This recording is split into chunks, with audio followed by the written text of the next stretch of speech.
Thank you all so much for returning. I think there are a lot of people here who have returned from the morning session, so welcome to you. And there's a bunch of people who are here for the first time, so a special welcome to you as well. We've had a really wonderful first panel with 4 excellent scholars of religion and nature. Part of the goal of this conference was for us to hear both from scholars and scholars who are religious leaders who hold positions of leadership and guidance within their own communities, and to hear the conversation amongst them. So like the previous panel, what we're going to be doing here is we have 4 excellent panelists whom I will be introducing one at a time before they come up to speak. And after that, we they're going to each give 20-minute long presentations, and then there's going to be 10 minutes of discussion amongst the panelists. So we'll ask the panelists seated up here, as well as the ones from our previous panel who are in the first row here, to raise any questions or comments that they might have about the presentations. That'll take us through the second panel. 30 minutes each for 2 hours. We'll have a break at that point for 20 minutes, and then we come back for a full 40 minutes of discussion with the audience, with all of you. So please note down your questions, keep them in mind, because we will have an opportunity for that dialogue. Okay. In case anyone is new here, my name is Ravi Gupta. I teach in the Religious Studies program here at Utah State University, and it's a pleasure for me to welcome you on behalf of the Religious Studies program, the College of Humanities and Social Sciences, and particularly Tanner Talks that has funded our symposium today. So without further ado, we'll get started with the introductions, and thank you again. So our first speaker is Lama Chönam. Born in the Golok region of Tibet in 1964, Chöying Namgyal, known as Lama Chönam, entered Wayan Buddhist monastery at the age of 14. Over time, he completed a formal study of all facets of the Tibetan Buddhist tradition under some of the most outstanding Buddhist masters of the 20th century. And he completed the formal 3-year meditation retreat, traditionally marking the end of training for a Buddhist Lama, a Tibetan translation of the Sanskrit term guru. In 1999, Lama Chönam left his homeland for India, where he met with the Dalai Lama and received important teaching and personal guidance from the Dalai Lama. Although he intended to return to Golok, in response to the urging of others, he came instead to the United States to help cultivate Buddhist studies in North America. During the past 2 decades, Lama Chönam has been teaching Buddhist views and meditation all over the world. He since studied under the guidance of his primary teacher, and from 1995 to 1999, Lama Chönam served as the senior advisor to Robin Kornman of the University of Wisconsin at Milwaukee and the Tibetan Institute of Literary Studies for the translation of the first 3 volumes of the poetic Tibetan epic, Gesar of Ling, which recounts and celebrates the life of the mythical Tibetan figure, Gesar of Ling. We're very honored to have Lama Chönam here with us. Thank you so much for coming, Lama Chönam.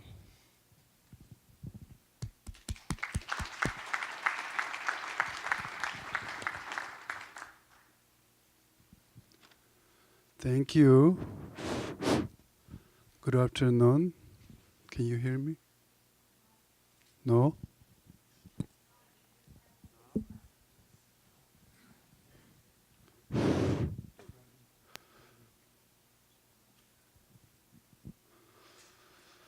Good afternoon. Thank you for putting this gathering together, everyone coming together and talk about very important issues. And also, thank you for having me. And there is speakers, the way they share experience is most of them researched years and put a lot of time and energy, and then from that perspective they can share their experience. So my case is not like I'm not a researcher, but the way where I grown up and what I saw, and when I left from Tibet, and then different experience in America and other countries, there's my personal experience, and this thing's kind of like a just story, but I would like to share with you. And then those experience from the perspective of Buddhist belief, Buddhist view. So maybe I can share with you some. And then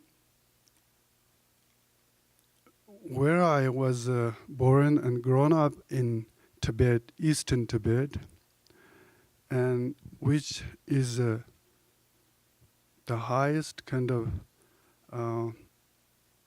mountains in Tibet. I lived there as a nomad. I lived there until I went to monastery. I lived with my parents and community. The way of living life there is very different from here. Not just like I can say different, but ultimately really completely different. I feel sometimes like another lifetime, and because I can think that way, Buddhists believe reincarnation. Maybe this is a second kind of like a rebirth, maybe experiencing that kind of different, because I lived in tent and transportations by horse, and we don't go to shop, food shopping, grocery shopping, not every week, but maybe once a year my father goes to bigger town by horse for maybe a week sometimes, and then bring back barley, rice, different things, but dairy products we have. At that time, I didn't know so-called organic, the way of living and food. Everything's organic. I didn't appreciate. I thought that's the way everyone living, and that's the way everyone eats. And so that's the way. And then for example, like take care of animals. When I was a little boy, sheep, horse, different animals in the mountains. And because of the weather is kind of like balanced, and every night almost like you set up timer in here, like people's backyard. There's in middle of night, then starting sprinkling, almost like similar, almost like you can expect in summers. Almost every night there's rain, every day almost like sunshine. So the earth is so beautiful, soft, and you don't need even wear shoes. And wild, just like flowers, and every summer there's a few times change the color of the mountains. In my hometown, the Shiva mountains, just like this, but there's no trees above tree line. green grass, so colorful. And winter is really, really harsh, very cold. And because the winter is so cold, because many, many difficult experience, I always, when one sometimes go to town, the way of their living is so comfortable and cozy, and I wish I can live like that. And I didn't. There's many things like without thinking like one's comfort and comfortable and whatever is convenient, we always think that way. That's why I also thought that way. And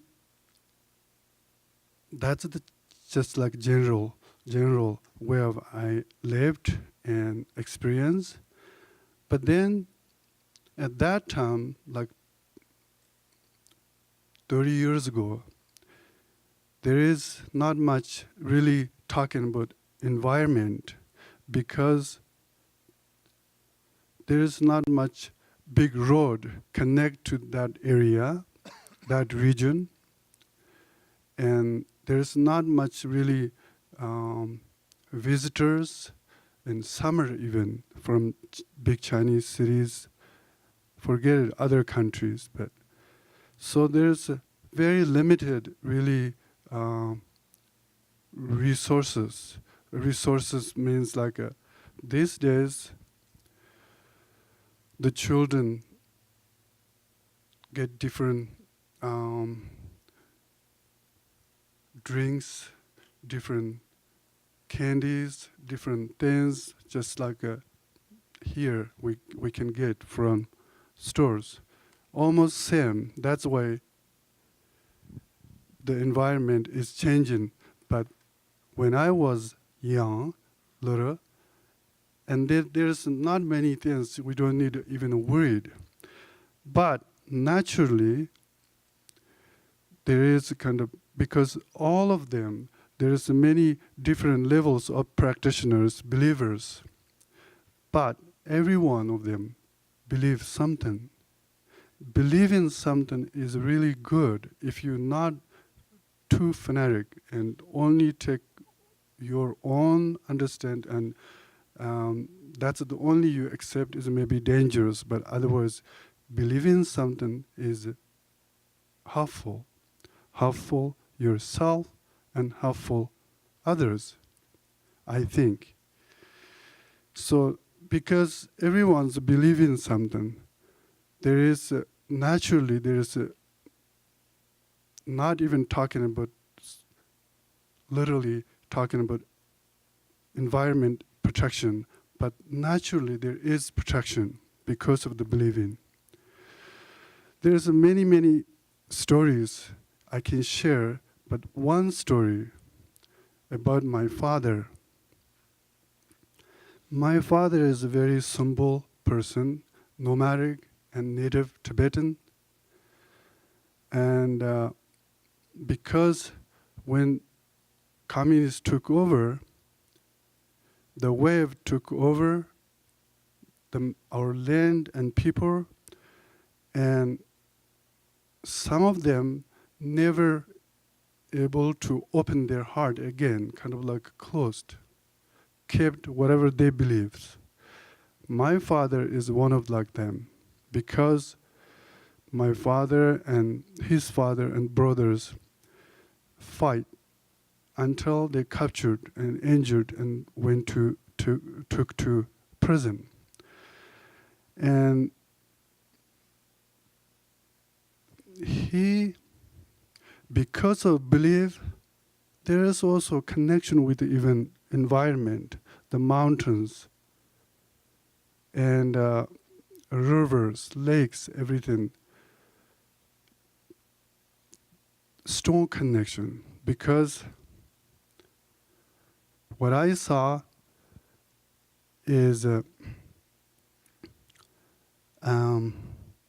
when I went to monastery, the education is different, not talking about environment, but really you can say outer environment and inner environment. Once you get to monastery, talking about really the inner environment, not talking about too much about outer environment. And when I was grown up with my father, he's not educated as learned and educated in inner environment, but external environment and elements. He's so connected, he's so believe, so strong. One example, I went to monastery and then come back a few years later, and where they live in just base of one of sacred mountains. The mountains and rivers, not all, but most of great rivers and great mountains. We don't have big trees, but special rock formations. We, the ancient Tibetans, believe in as something sacred, something you can worship. If you worship, if you relate to them, and they will help you when you get trouble or when you want to successful, whatever your goal is. And my father is a really, really 100% believer like that. But then I come back home, I thought, because we don't have any modern tools like a radio or recorder or movie or anything, nothing.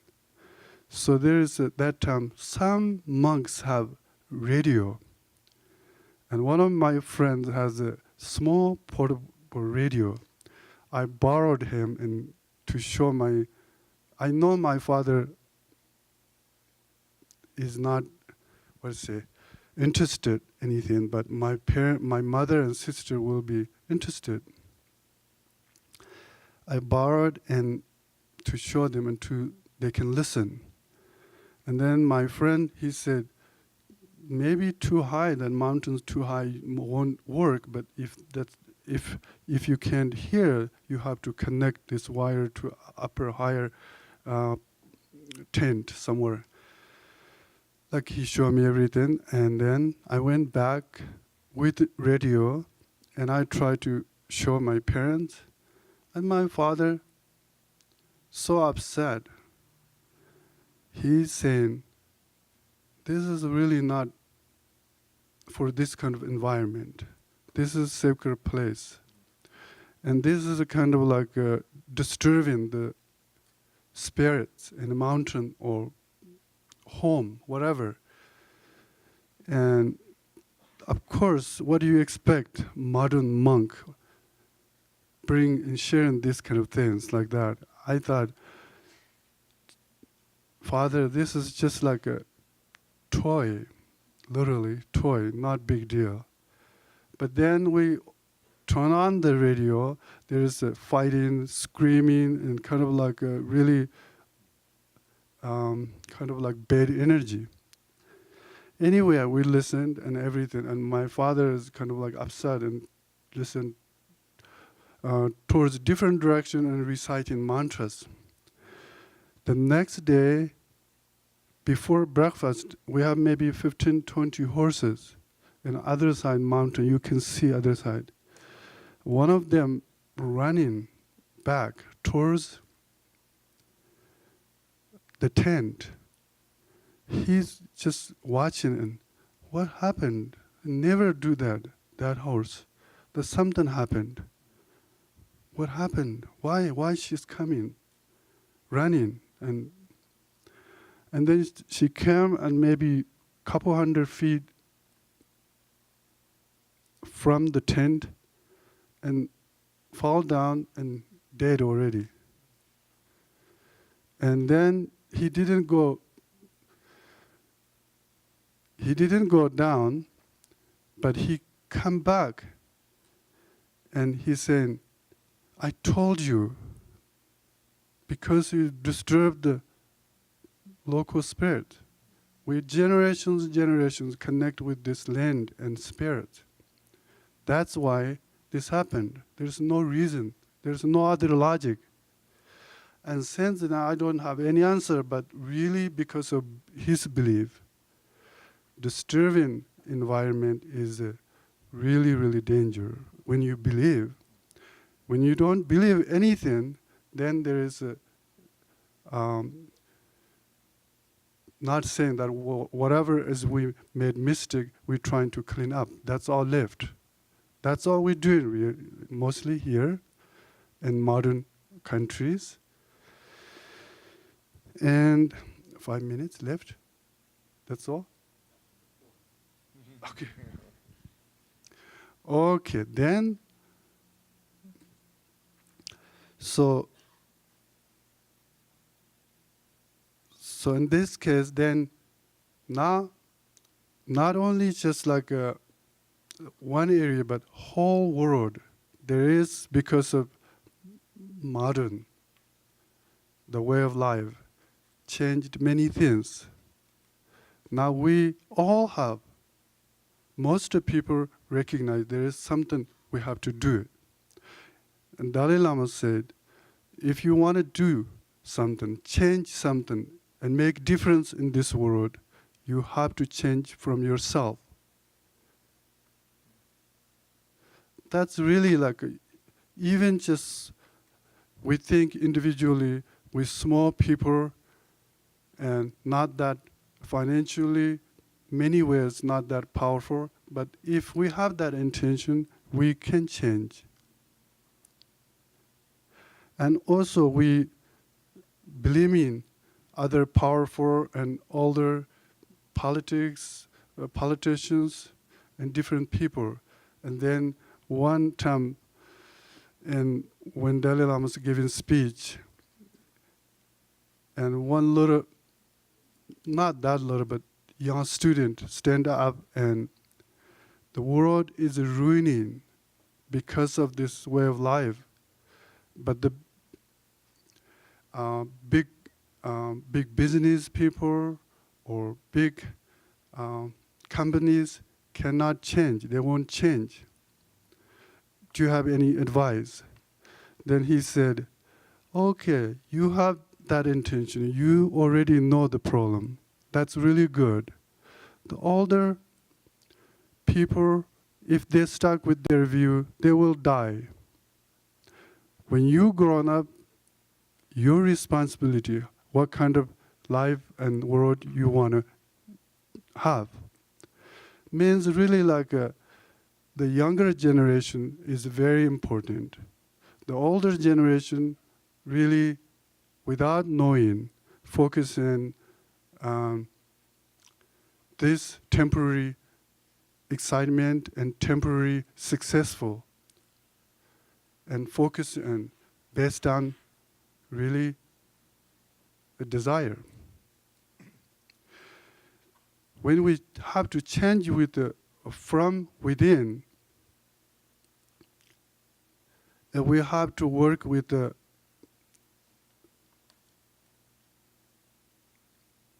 our mind.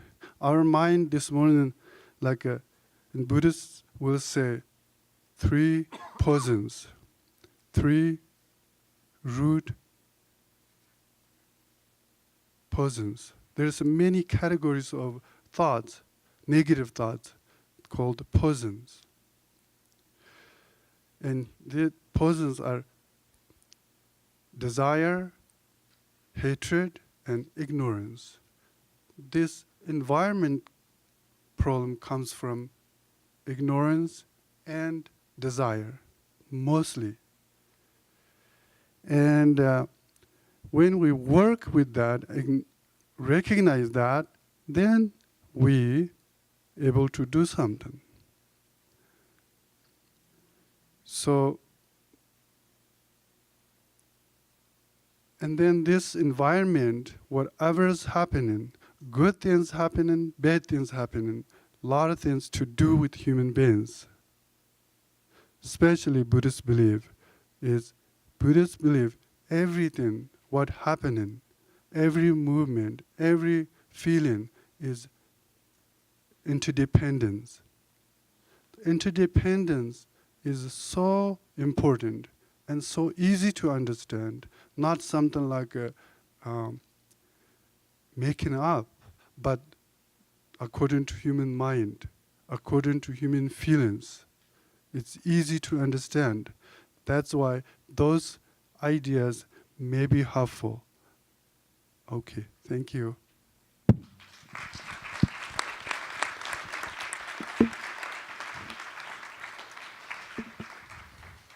Thank you so much. Are there any questions from our panelists for Lama Chönam? Yeah, Dr. Sir. Thank you, Lama Chönam. So you, towards the end, you were talking about interdependence. So are you saying that people should think differently about the world using the concept of interdependence? Are you saying that you think this will help people to act and behave in more positive and constructive ways in the future? Can you just say a word about what does it mean when somebody understands interdependence? Why is that a good thing? How does that help us? There is a interdependence. This tool is not just only this used for environment. Also in Buddhist teachings, this tool to use to understand this phenomena and beyond phenomena, or appearance and emptiness, or karmic cause and result. Many, many ways, great tool. But in this case, because if you treat, for example, like simple environment, if you create beautiful environment, and that because of your creation, whoever is come to that environment, there is naturally, effortlessly, they will experience some positive and happiness and enjoyment.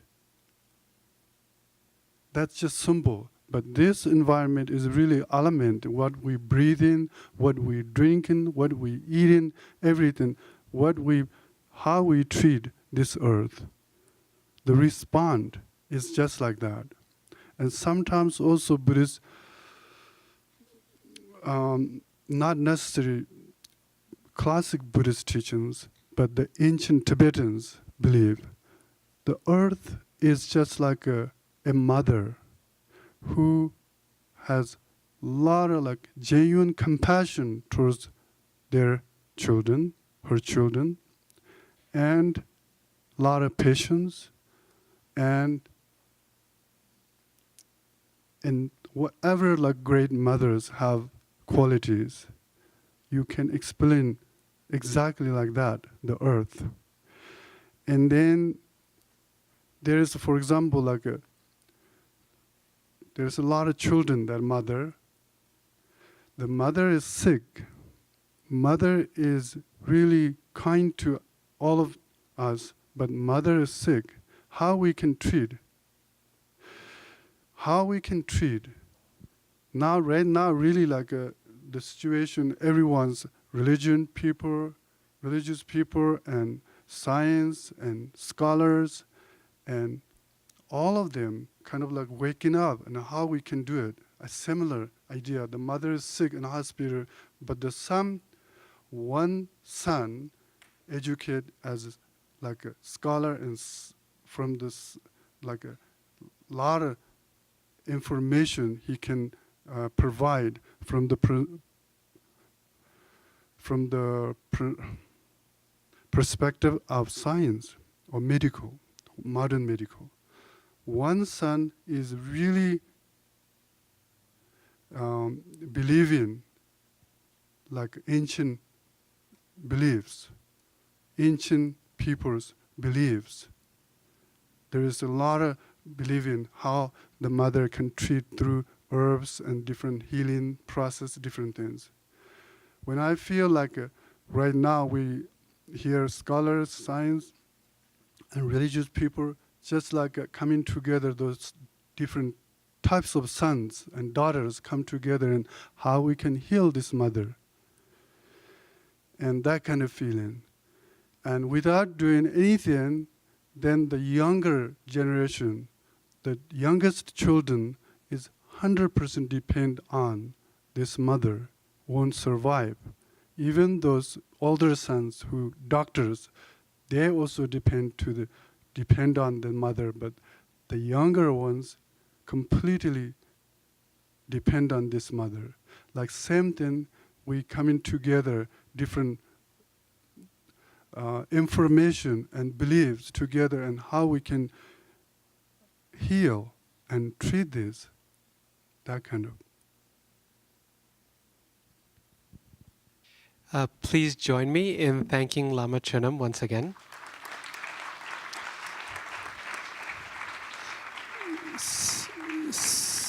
So before we move on to our next speaker, can I just say, for people sitting on the back or sitting on the floor or standing on the sides, there are nearly 2 rows empty here. Not the very front row, but just behind. That is empty and available. And we have a really gentle panel, and there's no reason to be afraid of anyone. I'm not that bad either, so come up here to the front.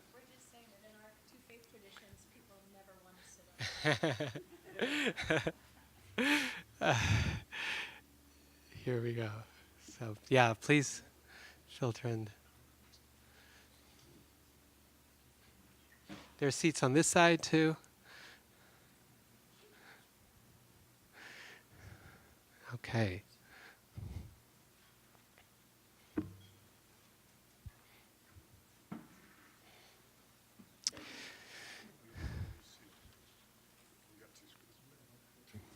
All sides. You can move that back down. So our second panelist is Anuttama Dasa. Anuttama Dasa is a Vaishnav Hindu teacher who has been deeply engaged with contemporary social concerns, including interreligious dialogue, issues of religious freedom, and Vaishnavism in relation to the environment. Among his many roles over the years, Anuttama Dasa founded the ongoing Vaishnav Christian dialogue in Washington, D.C. and Tirupati, India, along with one of India's first Vaishnav Muslim dialogues. He has served on the board of numerous NGOs, as well as the Society for Hindu Christian Studies, a related scholarly organization of the American Academy of Religion. In his ecclesiastical role, Anuttama Dasa serves as a governing body commissioner for the International Society for Krishna Consciousness, ISKCON, a major Vaishnava Hindu organization, in which capacity he travels and teaches around the world. Anuttama and his wife, Rukmini Devi Dasi, live in Silver Springs, Maryland, near their son, Gauravani, daughter-in-law, Vrinda, and 3 grandchildren. They attend the local ISKCON temple in Potomac, Maryland. Please join me in welcoming Anuttama Dasa.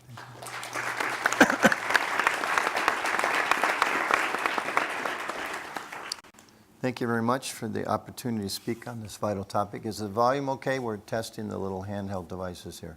Can you hear in the back? Okay, great. No, oh, that means turn it up. Yeah, so I don't know who controls the volume. just bring that up closer to your chin. You see the hip.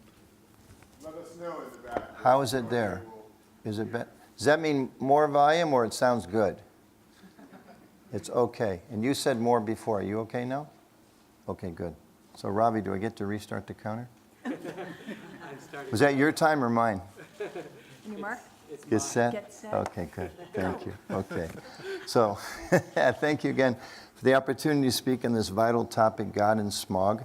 I'm honored to be among such respected representatives we heard this morning from academia and some of the world's great religious traditions seated here at the table.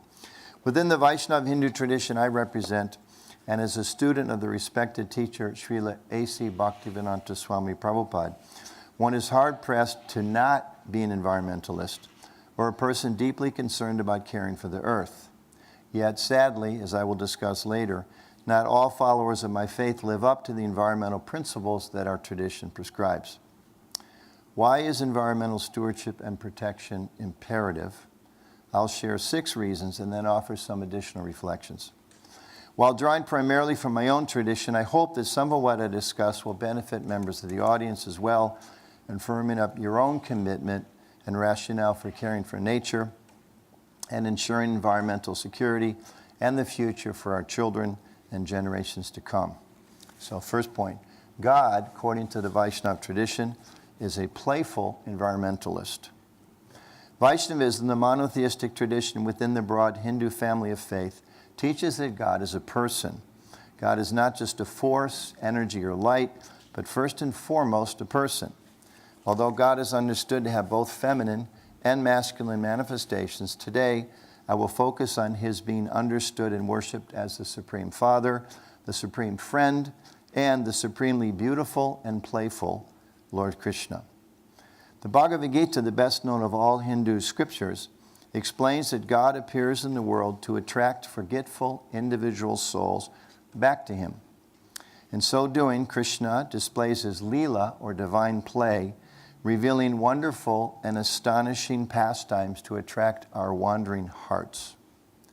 The Srimad Bhagavatam, the preeminent Vaishnava text, informs us that the kingdom of God, Goloka Vrindavan, is a place of immeasurable natural beauty and charm. It is that place where every step is a dance and every word is a song. When Krishna appears on earth to remind humankind of the highest and essential goal of life, awakening our love for him, he brings a replica of the transcendent world with him. The Bhagavatam describes the wonders of Vrindavan, the supremely beautiful natural environment, and how Krishna, the eternally youthful Supreme Person, plays there as a cowherd boy with his divine associates. So here we see Lord Krishna playing in the Vrindavan forest with his friends and cows in this divine land. And quoting now from the Srimad Bhagavatam, the Vrindavan forest was as sanctified as the clear mind of a saint and was full of bees, flowers, and fruits. There were chirping birds and clear water lakes that could relieve one of all fatigues. Sweet flavored breezes blew always, refreshing the mind and body. Krishna, with his friends and Balaram, entered the forest and, seeing the favorable situation, enjoyed the atmosphere to the fullest extent. End quote. Later, we learn that environmental degradation entered even this earthly replica of God's kingdom. Continuing from the text. Within the river Jamuna, there was a great lake, and in that lake, the black serpent Kaliya used to live. Because of his poison, the whole area was so contaminated that if a bird happened to even pass over the spot, he would immediately fall down in the water and die. Due to the poisonous effect, the trees and the grass near the bank of the Yamuna had all dried up. Lord Krishna saw the effect of the great serpent's poison. The whole river was now totally dead and deadly. Krishna, who had vented himself just to reclaim all undesirable elements in the world, climbed up in a big kadamba tree on the bank of the Yamuna. He tightened his belt cloth and, flapping his arms just like a wrestler, jumped in the midst of the poisonous lake. The great black serpent Kaliya saw that Krishna's body was so beautiful and delicate. Its color resembled that of a cloud, and his legs resembled a lotus flower. He was smiling with a beautiful face and was playing in the river Jamuna. But in spite of Krishna's beautiful features, Kaliya, being of a demoniac temperament, felt great anger in his heart, and thus he grabbed Krishna with his mighty coils. For 2 hours, Krishna remained like an ordinary child gripped in the coils of Kaliya. But then Krishna immediately freed himself and pressed down on the serpent's hoods and jumped up on them. He, who is the original artist of all fine arts, such as dancing, began to dance upon the hoods of the serpent, although they were moving to and fro. Kaliya became reduced in his sinful situation. Within his mind, he finally began to understand that Krishna was the Supreme Personality of Godhead, and he began to pray to the Supreme. Lord Krishna, who was acting as a small human child, ordered the serpent thus: "You must immediately leave this place and go to the ocean. Leave without delay. Do not pollute the waters of the Jamuna. Let it be drunk by my cows and the cowherd boys without hindrance." Obeying the orders of Lord Krishna, Kaliya left the lake within the Jamuna. End quote. Similar stories of divine histories demonstrate that God's concern for the earth abounds.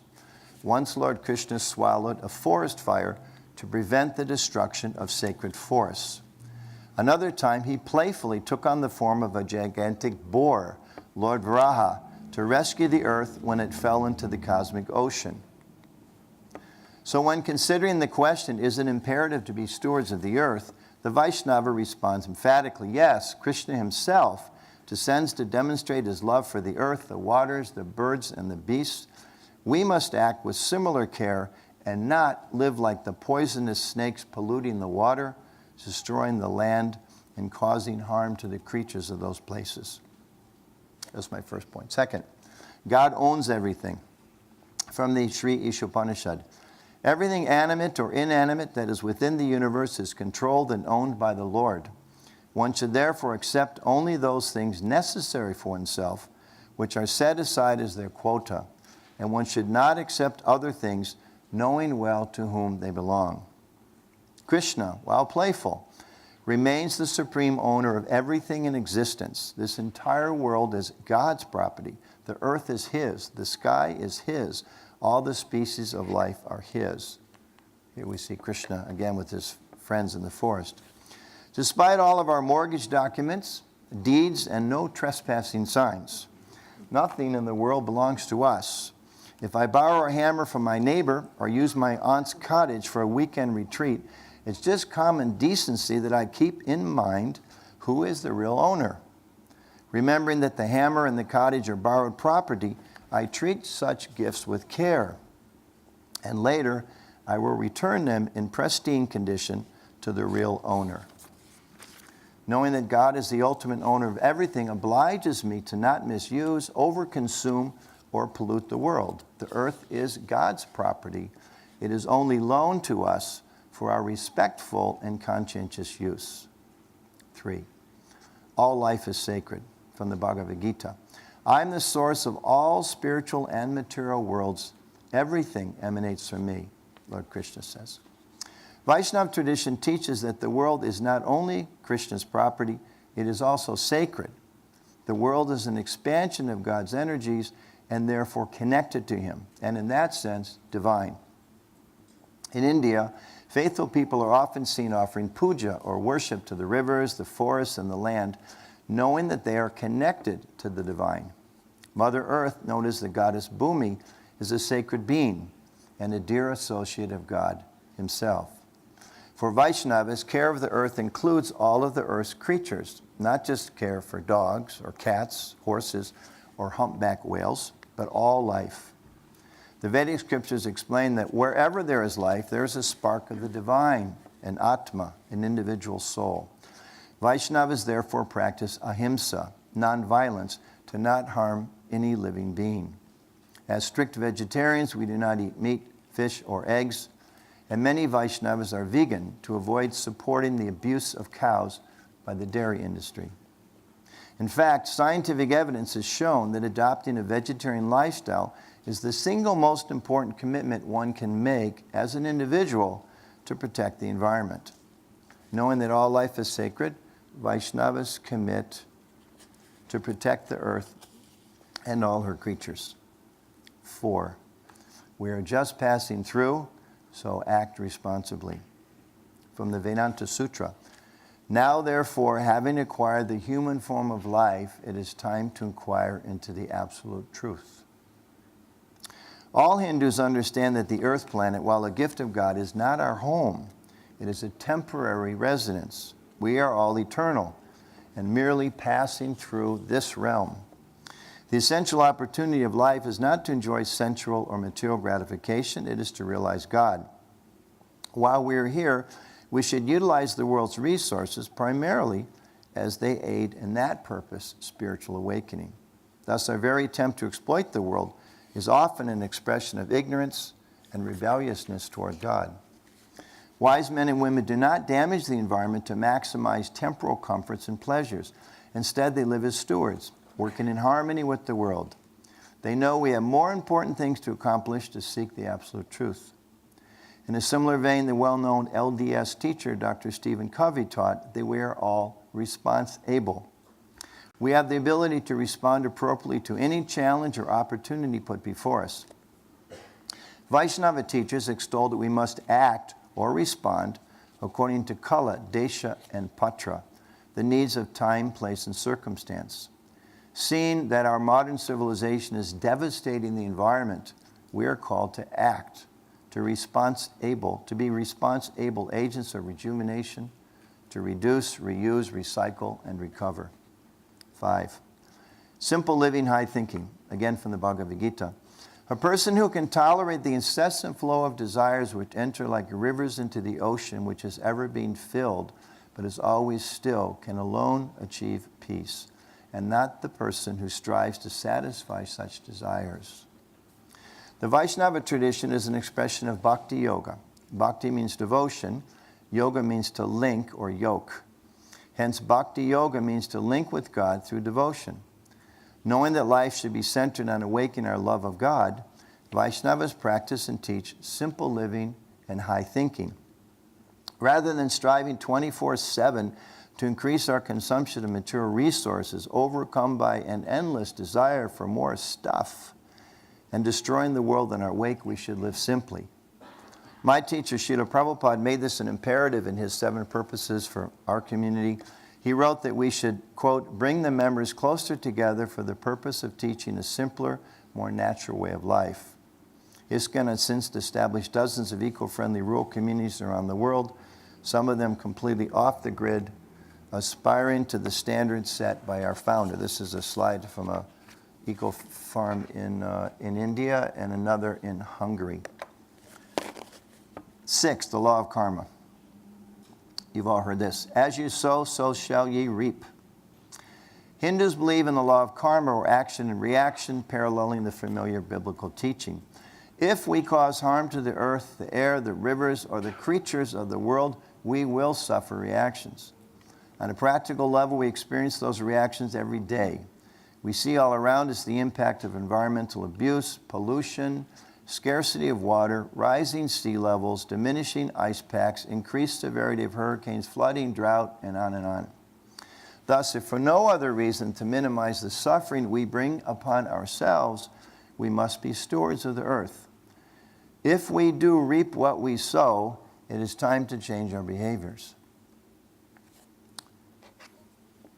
From a farm in Europe, I believe. Challenges. Despite these clearly stated principles and duties, not all Vaishnavas make environmental care a priority. Here are a few of the obstacles we faced. The world is Maya. All Hindu traditions teach that the soul is entrapped in a world of illusion or Maya. It is a complex topic, but for the Vaishnava, the world is real, but temporary, and in that sense, it is false.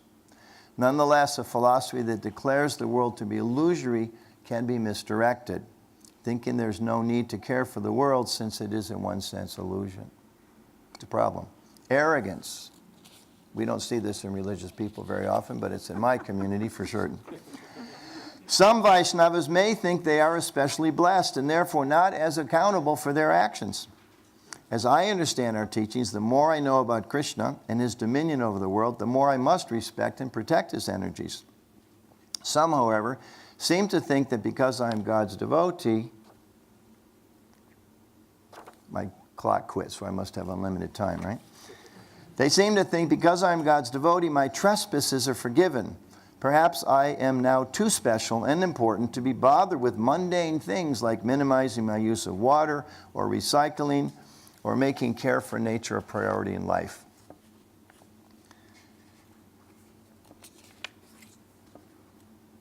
poverty and lack of knowledge.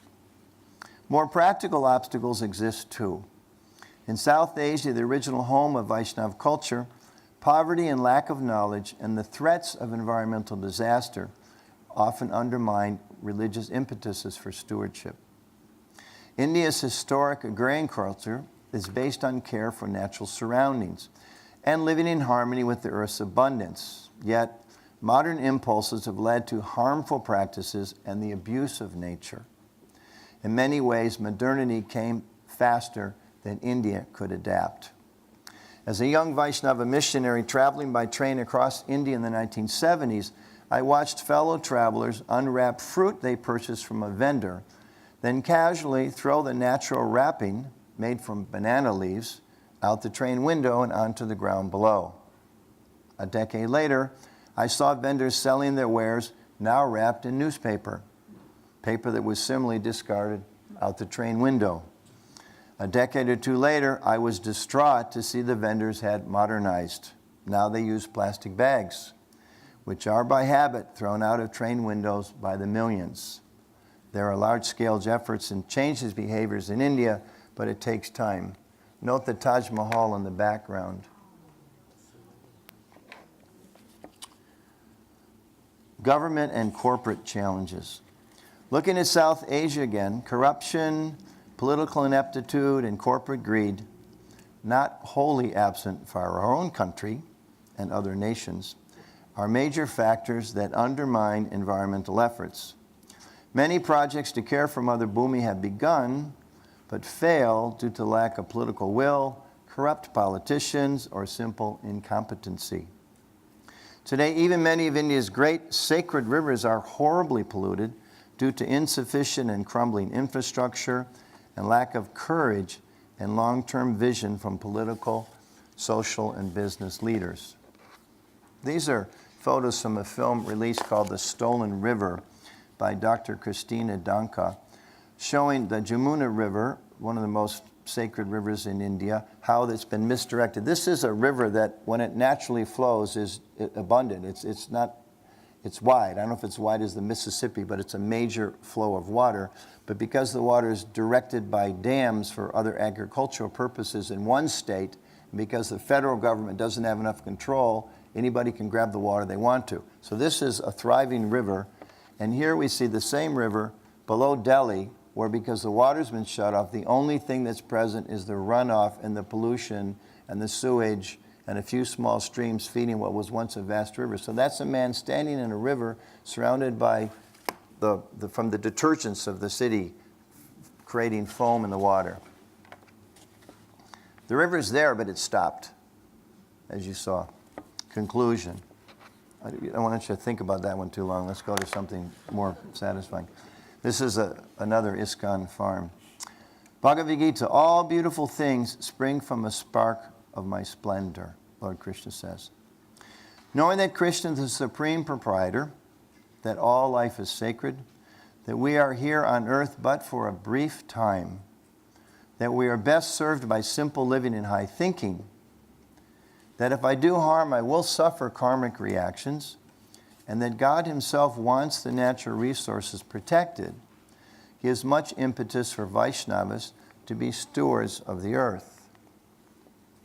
Another ISKCON Hare Krishna community.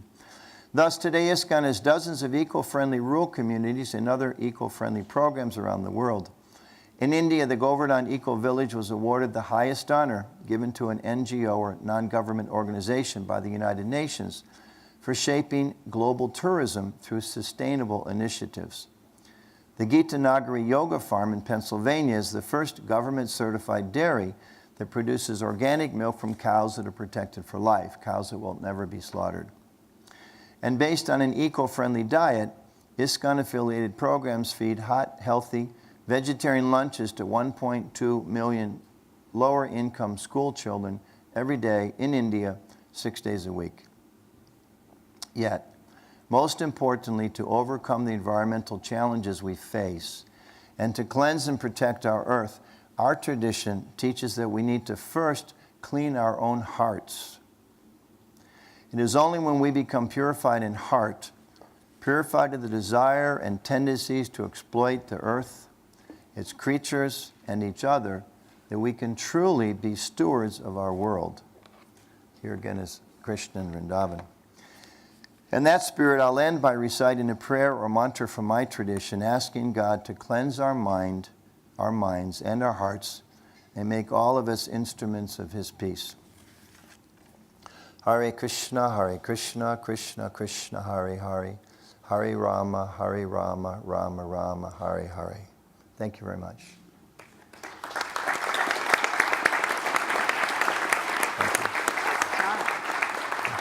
I'm just a warm-up back. Are there questions from the other panelists or comments that you would like to direct towards Anuttama?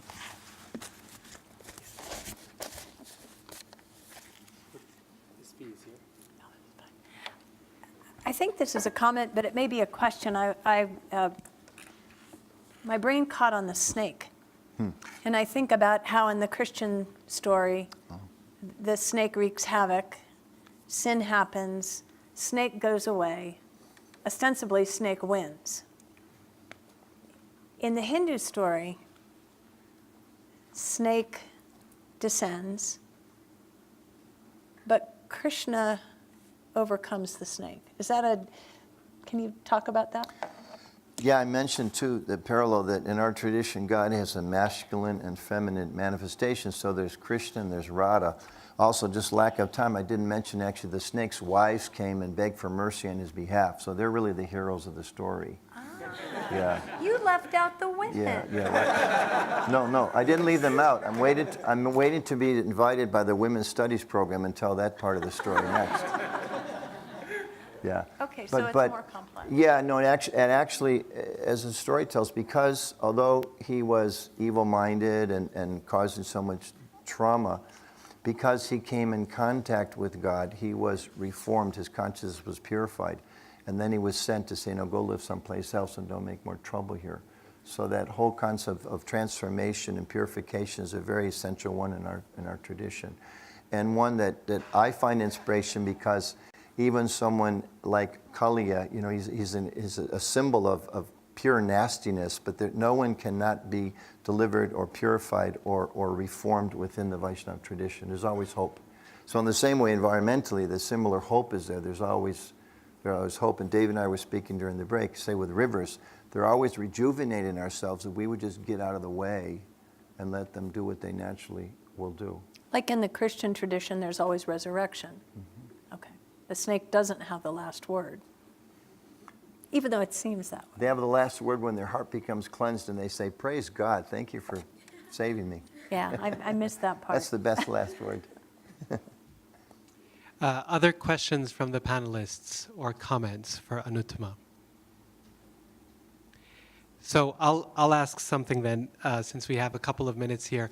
In your section on challenges and problems, you spoke about the problem of arrogance and the idea that because one is doing God's work and therefore somehow there's an exception made to our behavior, particularly in relation to the environment. So while others ought not to pollute, I'm on an important mission, and so it's okay for me to do that. How do you address this in your own experience, in your own community, in the years that you've been in a leadership role? Well, the trick is that every one of us thinks that we're especially important. So if I'm a person following a particular spiritual path that is trying to put emphasis on protecting the environment, protecting others, then I have to apply that to myself first. And I have to, hopefully in a humble way, try to present an example for others. And if I instead consider myself the exception, I'm just giving more license to everyone else to consider themselves an exception. So, it's like when you're on the highway, I can break the laws and everybody can break the laws. If I can pollute the environment, then everyone can pollute the environment. And even if everyone is polluting and desecrating and over-consuming, at least let me not do so. And again, our tradition would teach that even those small gestures, we mentioned yesterday in a radio show, quoting Mother Teresa, who said, no one can do great things. We can only do small things with great love. I think especially on a college campus, I mean, mostly young people and certainly educated people here, to have that concept that, okay, well, let everybody else do the wrong thing, however that's defined. But as best I understand it, let me have the courage and the strength to try to do the right thing. And I think all our religious teachings would say the same things. Yep. You know, the salt of the earth and that whole concept that's there in biblical traditions, that if not us, who? But if it's instead of saying, well, not me, that's a complete perversion of, I think, probably all of our teachings. Yeah. Yes, Lama Chönam. So I think there is a few things I would like to say. All religions have really share wonderful wisdom and method, but Buddhism also saying the kind of like simple and main message is to benefit others. That's what you practice. Benefit others, include yourself. When you really focus to benefit others, yourselves included. And then if you can't benefit others, do not harm others. And based on that kind of intention, I think you, even just simple person, can represent the Buddhist teachings with the confidence because of your intention is correct. And otherwise, you sometimes it's difficult to recognize arrogance, and you think you are really represent the Buddha's teachings or Bodhisattva's message, but your personal kind of goal or personal opinions mix in and then become kind of polluted. But if you really know where you come from, what you share, and why you care, the reasons, then you can have confidence, not called arrogant, but can be like with the confidence you can share things. Thank you very much. Before we move on to the next panelist, let me put in a plug for one of our earliest panelists, earlier panelists. Anuttama was speaking about the pollution of the river Yamuna, and he showed us some pictures of that.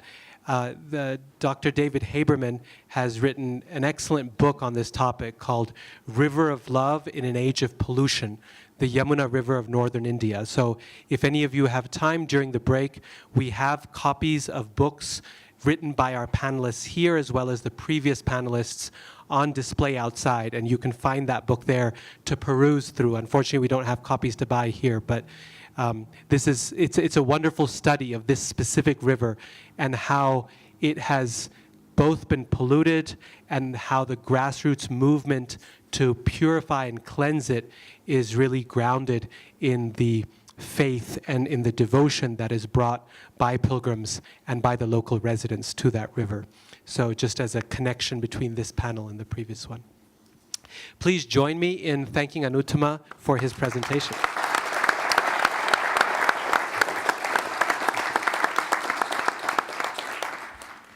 Our next presenter is the Reverend Susan Springer. The Reverend Susan Springer is the former rector of St. John's Episcopal Church in Logan. A passionate environmentalist, she is the current rector of St. John's in Boulder, Colorado, a parish that takes environmental issues as part of its Christian mission. Pastor Springer grew up on the coast of Maine, lived for many years on a fjord in Alaska, worked on offshore oil rigs, hunted moose, fought fires, served in local politics and nonprofit boards, and ran small businesses. A writer and artist, she moved to the Rocky Mountains in 2002 to follow a calling to become an Episcopal priest. In her personal life, she hikes as often as she can and writes out of a love for the world and all that is in it. Whether designed for adults or children, many of her publications, a natural outgrowth of her ministry, reflect her attention to place, the life within each place, and her concern for creation as a whole. please join me in welcoming the Reverend Susan Springer.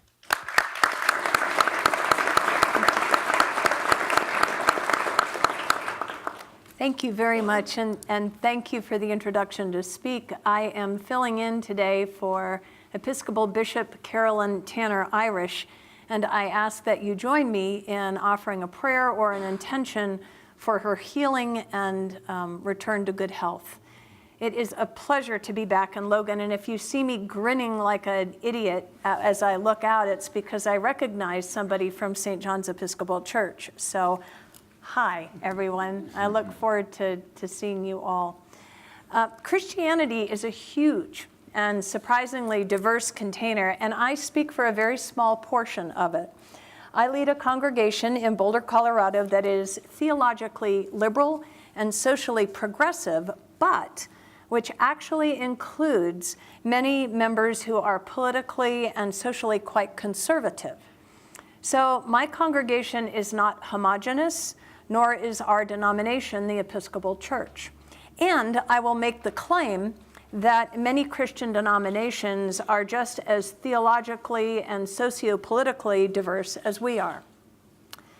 So in this great container called Christianity, there are Christians who deny humanity's agency in the changing of our climate, and there are Christians who would scoff at the notion that God is revealed in any living thing that is non-human. I do not speak for them. I align with liberal, progressive theology, with the ancient and modern Christian mystics, and with the adherents of Celtic Christianity.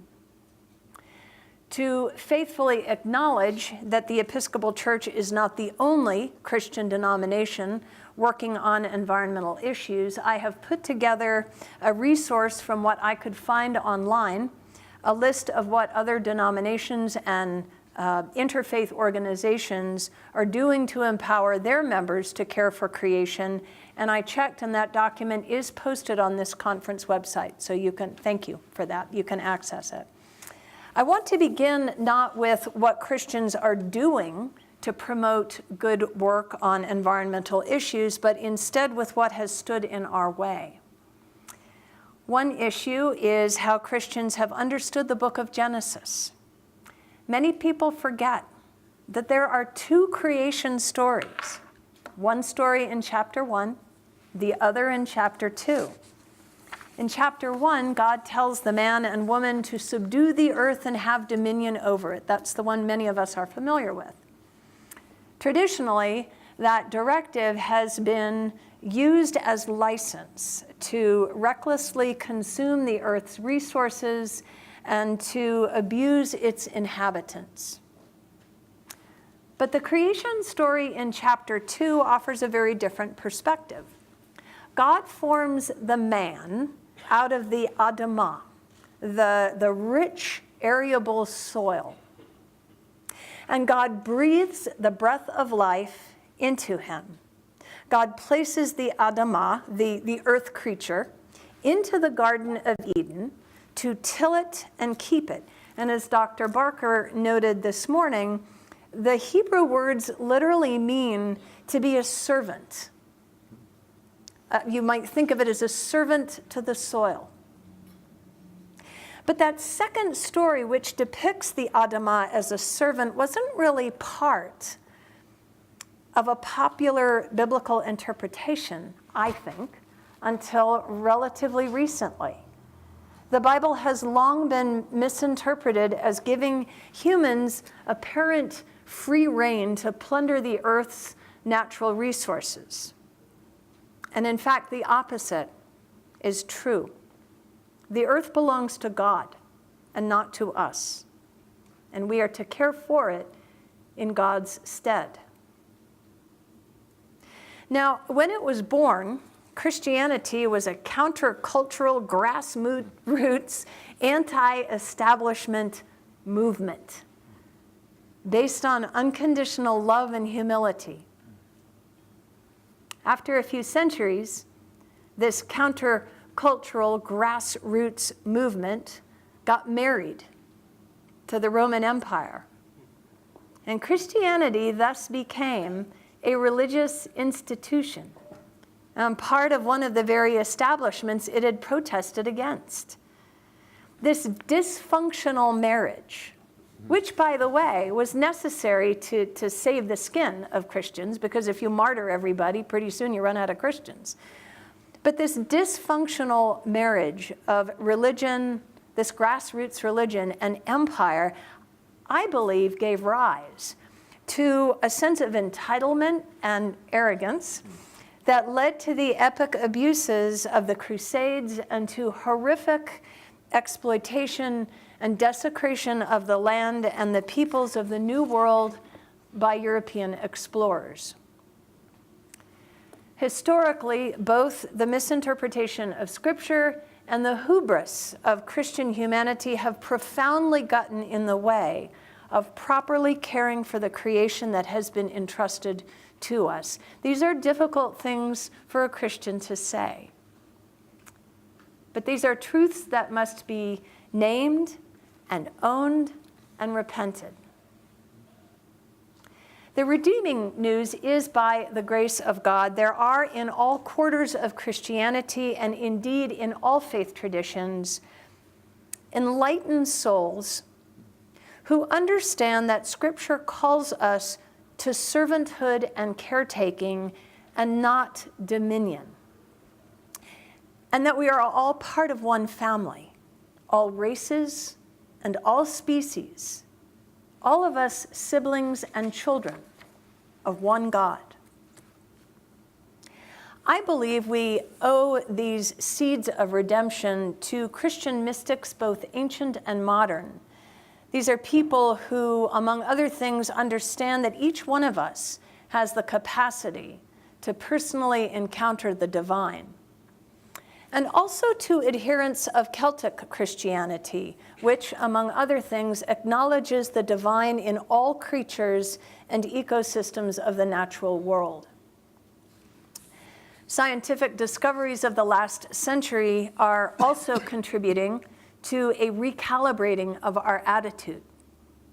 Cosmologists advise us that the very same elements that comprise the stars also combine themselves in different patterns and proportions to make human beings. Geneticists are finding that DNA is not just passed along vertically from ancestor to descendant, as previously thought, but is also passed horizontally from species to species. Some cellular biologists believe that only about 43% of the cells in our bodies are human. The rest come from the vast world of microbes. And there are scientists who posit that these microbes are the source from which all life arose. Climate scientists tell us that the earth breathes in respirations much like the human body. And lest we think that what we do on one part of the planet does not affect the rest, they tell us that pollution in Beijing makes its way to the Western United States in 6 days. 21% of that pollution comes from manufacturing goods for export from China to the United States. I'm wearing some of them, I'm sure. I'm speaking into one of them, I am sure, and there's a cell phone in my purse that's also guilty. So going forward, humility must be our attitude. Humility that in the eyes of God, we are not more indispensable than butterflies or beetles or raccoons. Humility that what we do in the specific communities where we live has an indelible effect on the entire planet. We are all connected in a complex network of ways we do not even begin to comprehend. I want to move now to how Christians are empowered to care for creation. If we read Scripture responsibly, It teaches us that God entrusted this earth to us out of an abundance of love and a desire for our well-being. So with gratitude for that divine generosity, we are to be good caretakers of creation. Scripture also teaches us to protect and advocate for the marginalized and powerless. And today, the marginalized and powerless are not merely the poor peoples of the earth, but all the endangered species of the earth as well, and even the earth herself. In Scripture, we are given the example of prophets who stood up and spoke truth to power and advocated for justice. We are inspired by those examples as we advocate for the care of creation, and my denomination, the Episcopal Church, has made clear that caring for creation is a justice issue. Today, most Christian denominations charge their members to help heal and caretake the earth, both at home and in their congregations, and also to engage in relevant political advocacy. But it's only been in the last couple of decades that the Episcopal Church has passed substantive resolutions regarding the care of creation. In 2009, the Church committed to reducing greenhouse gas in all church facilities by 50% within 10 years. It sounds great, but compliance is voluntary. But in my own congregation in Boulder, we installed solar panels on our campus in 2016. And on Earth Day this year, Sunday, April 22nd, one of my parishioners, who should have been listening to the sermon, I'm sure, was on his cell phone checking the real-time graph of our power generation, and he interrupted the worship service to hold up his phone and say, hey, at this moment, we are drawing 100% of our electricity from the sun.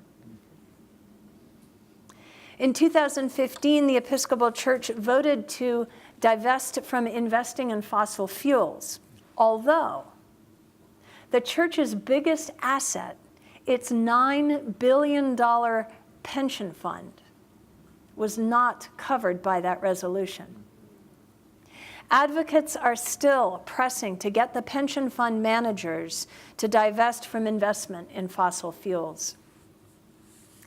In 2015, Michael Curry was elected as the presiding bishop of the Episcopal Church. You might recall him as the very spirited preacher who spoke at the wedding of Prince Harry and Meghan Markle.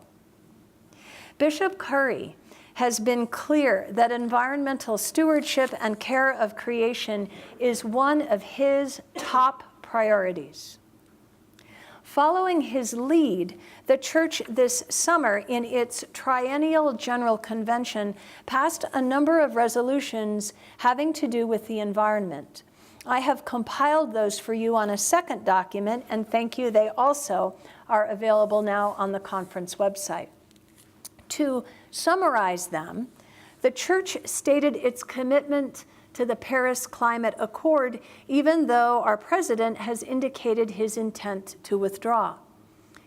And as a witness to the accord, the church has charged its 85 camp and conference centers to plant what they're calling Paris groves, stands of trees that serve as a reminder of our common call to heal and caretake the earth. At all church gatherings, leaders have been urged to eschew the consumption, distribution, and sale of water in plastic bottles, and to procure and serve locally sourced food whenever possible. Money has been allocated to survey energy and water efficiency across the church and help congregations reduce their use of these resources. The church has vowed to advocate for ocean health and for the well-being of communities adversely affected by climate change. Where congregations and dioceses have unutilized or underutilized land, they are being urged to create partnerships to use that land for regenerative agriculture and biodiversity conservation projects in order to sequester carbon and to mitigate climate change.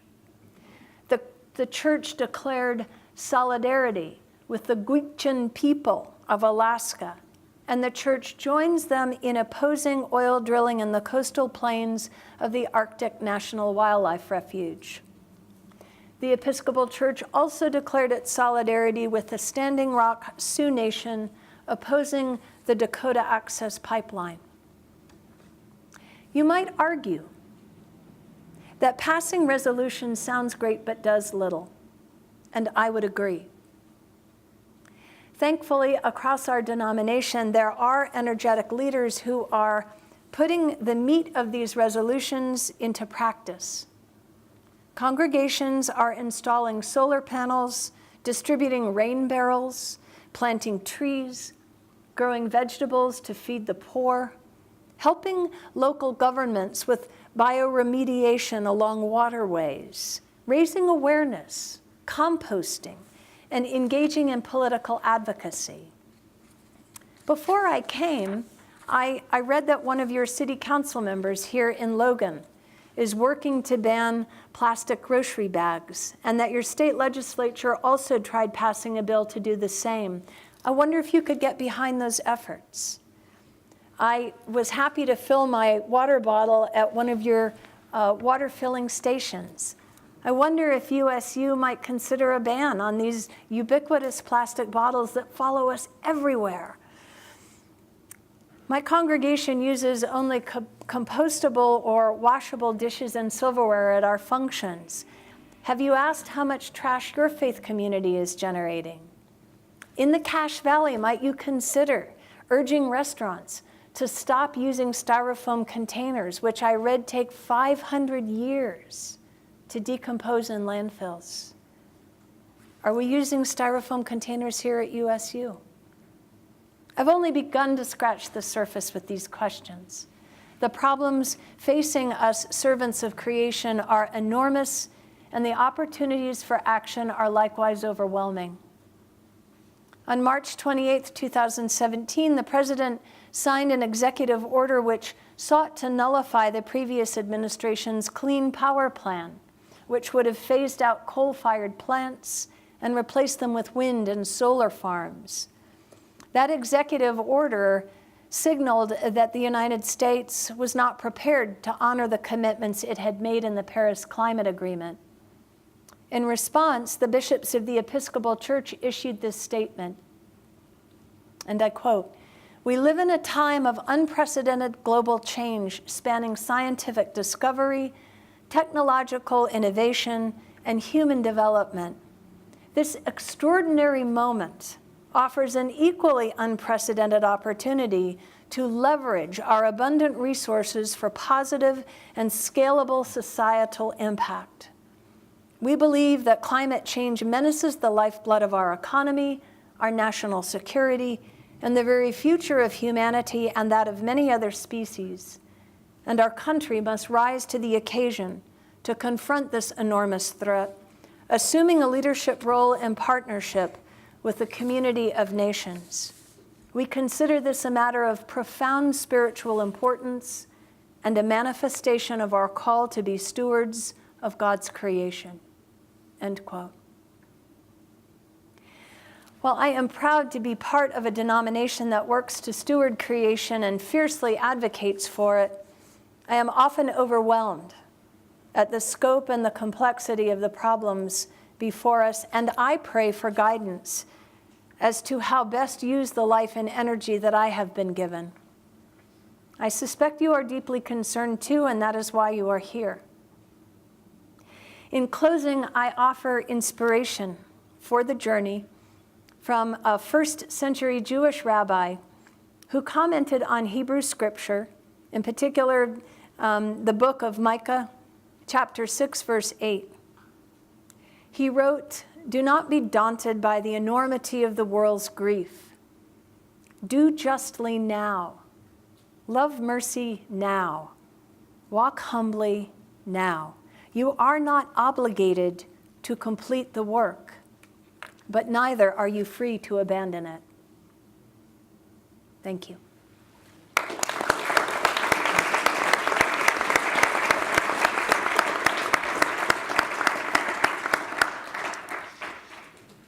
Are there any questions, comments, and responses from the panelists? Yes, Dr. Handley. That was an excellent presentation, very inspiring. Thank you. You mentioned the political diversity of your congregation, and I'm curious to know, in all of those initiatives, because of the way, I mean, I would argue, and maybe you would agree, that these environmental issues are not, they're not liberal or conservative, they're just empirical. But I'm wondering, in the day-to-day experience in your church community, whether those who are more conservative feel that their theology is getting run over by a political ideology that they perceive as outside of the tradition and coming in a way that alienates them. So I'm curious how they feel like they belong, how they're invited to be a part of these efforts, or are these, I mean, I imagine you have lots of initiatives going on that aren't all environmental, but I'm just curious to know what their lived experience in that community is and how you help bridge that gap. So what's interesting is that I grew up in the Episcopal Church, and I was born into it 60 years ago. When I was a little person in the Episcopal Church, it was more like a middle-class country club. And things like the environment or sexual abuse or domestic abuse weren't discussed in the polite circles of a country club environment. So those things have always been in our tradition, but we have looked the other way.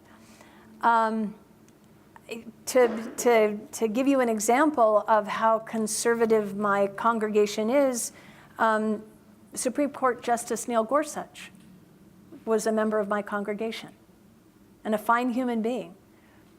And we think really differently on a lot of things.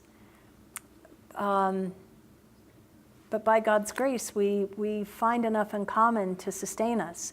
I will say that in my congregation and in the congregations on the Front Range of Colorado, those are the only colleagues I've talked with, everybody's feeling like in the pulpit, they are walking a thinner line than ever before. We used to walk on, a balance beam, and now we walk on a piece of thread. And some people are, and this is just like in the last year and a half, couple of years. Some people are really angry that we're not political enough in our preaching, and some people are really angry that we're too political. And it's like, come on, guys. In order to be relevant, Christianity or Hinduism or Buddhism or the LDS Church, I was going to try to say the full name, but I knew I'd just stumble, so just forgive me. We have got to tie our theology to what is happening in the world today. And that is bound to upset some people. I think what's fired up people in my congregation more than the environment is talk of gun violence.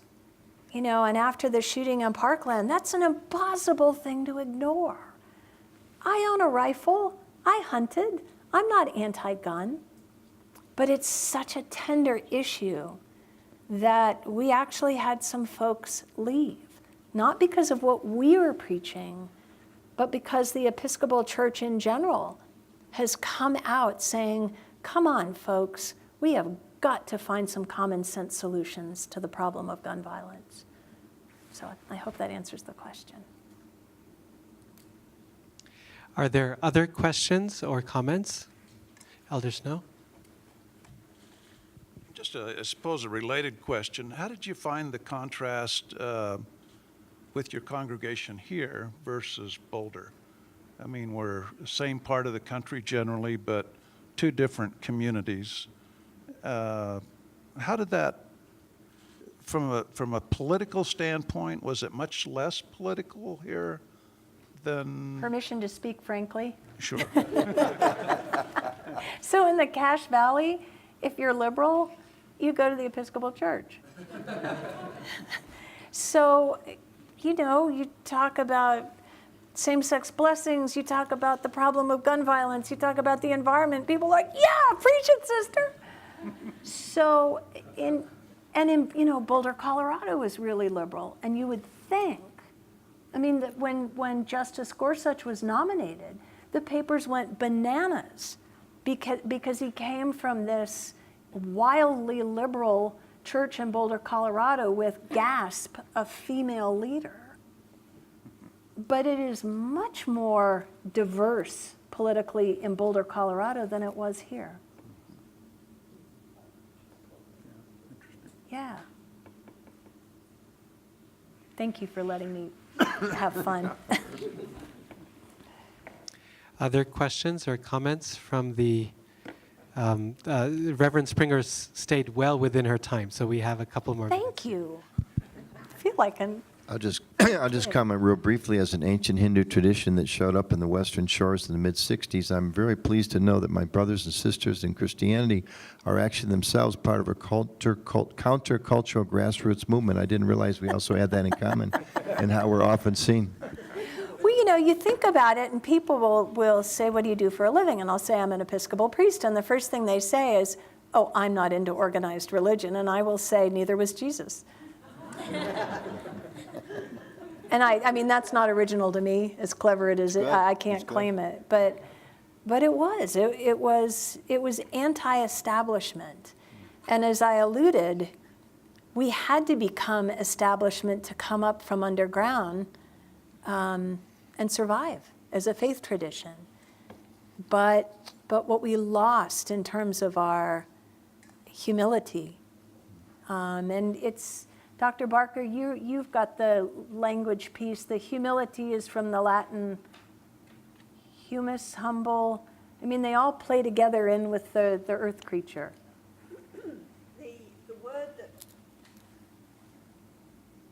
The word that comes through very clearly in the Hebrew and then into the Christian tradition is the idea that the leader is the servant. And the sign of the servant in the temple was wearing this garment, this small garment that was unique to the high priest, which was called the ephod. And the ephod just means the thing you tie on. And it was a symbolic yoke. And it was secured on the shoulders and all the rest of it. And it was a sign that you had received and were authorized to teach and to pass on the divine wisdom. And this is why when you have the oracle for the birth of the Messiah, you have that rather curious phrase, the government will be upon his shoulder, because the government is the servant. Wow. That's your sermon. Wow. And now, of course, the collar is our ephod. I'd never thought of that. I've never contemplated Anglican clergy dress, but yes. Yes. Well, you've got something to contemplate. Yes, the same thing. The same thing. Yes. Yeah. Just briefly, I mentioned in the Bhagavad Gita, there's a long list of what constitutes knowledge. And the first thing is humility. Yeah. It's the first in the list. Yep. So just very quickly, keeping with that theme of humility, in the beginning of your talk, you mentioned how there's two different creation stories, and one of them you highlighted in particular as being very useful for the theme. So my question is not so much about the scriptural text itself, but to ask you, what do you do as a pastor and as a leader and a guide when someone whips out a passage of scripture that doesn't quite work or is not the one you would think of, or might, from your perspective, be a misinterpretation?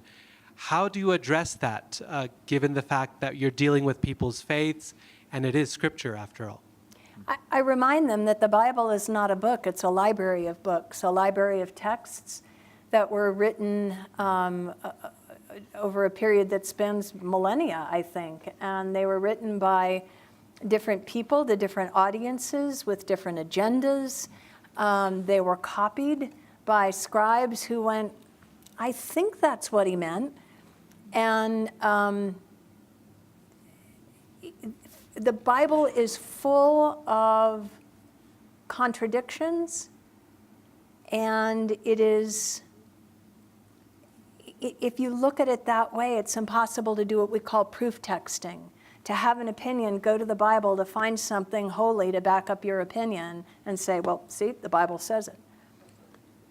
We try to be very careful of that. Anglicans or Episcopalians interpret Scripture based on the lead of the 16th century Richard Hooker, who said everything necessary for salvation is contained in Holy Scripture, but not everything in Holy Scripture is necessary to salvation. Much of Scripture is historically conditioned. Not every sentence of Scripture carries equal weight. So I was taught that there are two creation stories, coming back to your question, because creation's too magnificent to capture in a tale. And that it isn't that one is true and one is not true. Both are true. And they speak to the fullness of the story. Thank you. Please thank once again Reverend Susan Springer.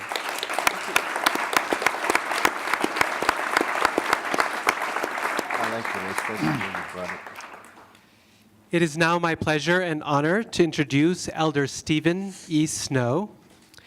Elder Snow was sustained as a general authority, 70 of the Church of Jesus Christ of Latter-day Saints on March 31st, 2001. He previously served as a member of the presidency of the 70 from 2007 to 2012. During that time, he supervised the Utah areas as well as the North American Central area. He has served as executive director of the Priesthood and Family Department of the Church and as president of the Africa Southeast area. He currently serves as church historian and recorder and is the executive director of the Church History Department.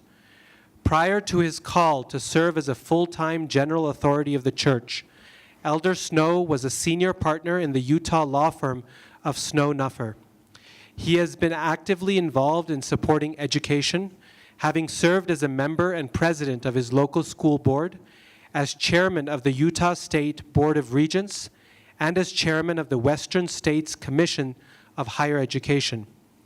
A native of St. George, Utah, he attended Dixie College and earned his bachelor's degree in accounting at Utah State University and his law degree at Brigham Young University. Please join me in giving a very warm welcome to Elder Stephen Snow. Thank you. Thank you very much. It's wonderful to be here. We always enjoy coming back to Logan. My wife and I spent our first years of marriage here going to school. I spent most of my time next door in the Eccles building, and she was across the quad at getting her master's degree in communicative disorders. So we have very, very fond memories of being here. I really enjoyed the welcome from the mayor and from Alan Matheson and from Darren Perry. My perspective, of course, is a little different than Darren's. I represent the pioneers who came to these valleys in the 1800s, mid-1800s. And as I think about the changes in time, I can only imagine what Darren's forefathers would think about the world we live in today as compared to their time. So I really enjoyed Darren's perspective, and I thoroughly enjoyed the panelists this morning. Thank you. It was just very educational. My presentation will be much simpler than theirs, but they reflect my own personal experiences, but are certainly heartfelt. And I'm grateful to be with you. I'd like to start with the story I enjoy telling a great deal, and it's about my brother and myself, my younger brother. We grew up in St. George, Utah, the other end of the state, and employment in those days was difficult. You hauled hay or perhaps worked at a grocery store, but most of us chose to work at service stations. These were all along Old Highway 91 through the middle of town through St. George. And back in those days, somebody actually would come out and fill your car full of of gasoline, and wash your windshield. No one under 45, I'm sure, would remember those days, but that provided my employment. I worked at the American Oil Station on one corner, and a block away, my brother worked at Tom's Texaco Service. And one day a car with New York license plates pulled in, and the fellow asked how far it was to the Grand Canyon. And Paul says, it's 170 miles, sir. And the man said, I can't wait. I've really waited all my life to see the Grand Canyon. What's it like? And Paul said, I don't know. I've never been there. And he said, he was just incredulous. He says, you mean to tell me you live 2.5 hours from one of the 7 wonders of the world, and you've never been there? And Paul says, no, I haven't. And the man said, well, I guess I can understand that. My wife and I have lived in Manhattan for 20 years, and we've never been to the Statue of Liberty. And Paul said, well, I've been there. Human nature really is like that, isn't it? We yearn for far-off places of beauty and excitement, ignoring what sometimes is right in our own backyard. To my brother, driving by the turnoff to the Grand Canyon on his way to New York seemed perfectly normal. The country he had grown up was there, little changed, almost unyielding. The open, undeveloped desert real estate seemed endless, except for the exploring for minerals and oil and uranium. The outside world had shown little interest in southern Utah. We were pretty well left alone to enjoy almost unfettered use of a seemingly inexhaustible resource, the land around us. How quickly and dramatically, irretrievably, that has changed through the last couple of decades. Golf courses, luxury homes, shopping malls, trailer courts, and auto dealerships cover those once empty lands. The land itself has been redefined. It was different with my forefathers who came to southern Utah in the 1860s. They built where nature allowed. They learned quickly that the sandy banks next to rivers and creeks was no place to be, that the rocky slopes of the surrounding hillsides were too steep, too rugged, and too far away from water. Out of necessity, my forefathers became stewards of the land they settled. Certain locations were reserved for development, homes, businesses, other areas precluded. Agricultural lands especially, the foundation of the economy, were carefully preserved.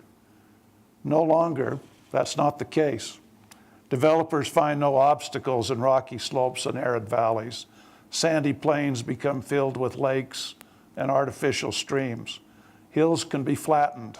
Roads can be built virtually anywhere. Housing units on rocky slopes, long thought unsuitable for development, leave ugly scars seen for miles. Water-thirsty lawns and shrubs replace desert plants. It's a paradox. Though early settlers may have been far too busy surviving to enjoy the beauty of southern Utah, they preserved it.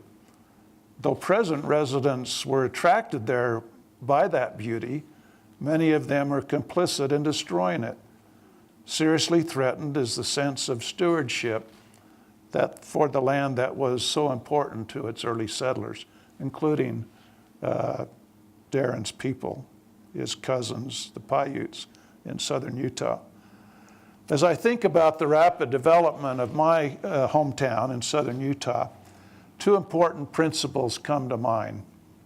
First, no matter where we choose to reside, whether in southern Utah, northern Utah is determined by this beautiful vista from where we meet, to northern New Jersey, the Lord has given us much for which to be grateful. As Latter-day Saints, we believe that God created this earth to provide a place for the human family to learn, progress, improve, and find joy. And a beautiful place it is. I have traveled around the world on church assignments, and I have beheld the diversity and allure of landscapes, scenery, and countryside scenes filled with wonder, adventure, and more. I believe the beauty of the earth testifies of a divine creator. The founder of our church, Joseph Smith, said as much in 1832 when he described his own search for God during his early teenage years.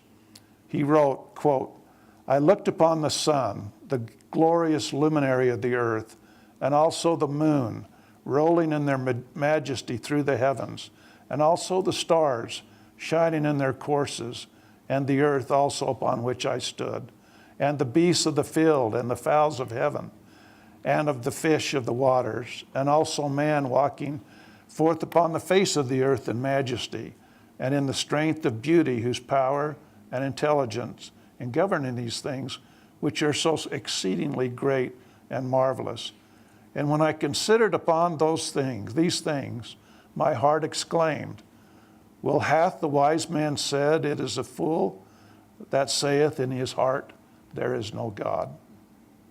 My heart exclaimed, all these bear testimony and bespeak an omnipotent and omnipresent power, a being who maketh laws and decreeth and bindeth all things in their bounds.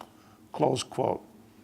Joseph Smith, we believe, found God in nature, both literally on his knees in a grove of trees and in a figurative sense while contemplating the earth and the Lord's creations. Indeed, our religion and our environment are fundamentally interconnected. I'm especially reminded of that the beauty during this time of year. I loved the drive this morning early up through Sardina Canyon. Expecting to see yellow, orange, and green leaves, I was pleasantly surprised by a frosting of fresh snow that covered these beautiful autumn colors. The air is getting crisper, the days are getting shorter, excuse my southern Utah accent, not shorter. Before we know it, the beautiful golden brown leaves will be replaced by the fresh powder snow, the greatest snow on earth, we like to proclaim on our license plates. Utah is a special place with what natural wonders hiding in plain sight, from the skyscraping mountains here in the north to the salt flats in the west to the red rock country in the south. Few places have the array of rivers, lakes, landscapes, and arches as the Beehive State. God has truly given us much for which to be grateful. This all brings me to the second principle. That is, God expects every one of his sons and daughters to act as good stewards of the land he created. It causes much grief to me personally when I look outside my window and see a hazy inversion, or when I hear consistent reports of Utah's poor air quality. I'm concerned for the families affected by wildfires and for the school children forced to stay indoors because of smoky skies. Algae blooms are breaking out in Utah's lakes. We're experiencing unusually dry seasons and record-breaking warm winters. One of our church leaders, President Dallin H. Oaks, shared some of these same concerns in an address in February of last year. He said, quote, "These are challenging times filled with big worries, wars and rumors of wars, possible epidemics of infectious diseases, droughts, floods, and global warming. Seacoast cities are concerned with the rising level of the ocean, which will bring ocean tides to their doorsteps or over their thresholds. Global warming is also affecting agriculture and wildlife," close quote. As one commentary on formerly Mormon Newsroom, now newsroom.org says, quote, "The earth is vulnerable. Excessive consumption sullies God's seas. Wanton waste blackens his air.